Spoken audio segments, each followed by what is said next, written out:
இங்க 2 தங்கச்சி ஒட்டு கேட்டுட்டு இருக்காங்க. ரூமுக்குள்ள அக்காவுக்கு கல்யாண பேச்சு போயிட்டு இருக்கு. பொண்ணோட அம்மா பொண்ணு கிட்ட உனக்கு வயசு ஏறிட்டே போதும்மா அப்படின்னா என்ன பாக்குறது கிழவி மாதிரி இருக்கான்னு கேக்கா. என்ன அப்படி சொல்லிட்டா உன்ன போயிட்டு யாராவது கிழவின்னு சொல்ல முடியுமா?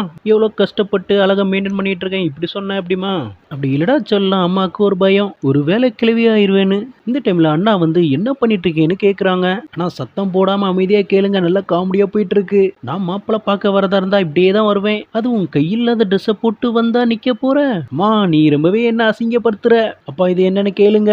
அதெல்லாம் நீ பேச எடுத்துக்காத, கோர்ட்டுக்கு போ ஃபர்ஸ்ட். அவங்கள கேஸ வின் பண்ணிட்டு வரும்போது ஸ்வீட்டோடி கொண்டாடுவோம், அதுல மீதி வரத மாப்பிள்ளை வீட்டாளுக்கு கொடுப்போம். இதை கேட்டு இந்த 3 பேரும் பயங்கரமா சிரிக்க ஆரம்பிச்சிட்டாங்க. சொல்றதுக்கு வார்த்தையே இல்ல. அதுக்கப்புறமா மூத்த அக்கா டோரை ஓபன் பண்ணி வெளியே வராங்க.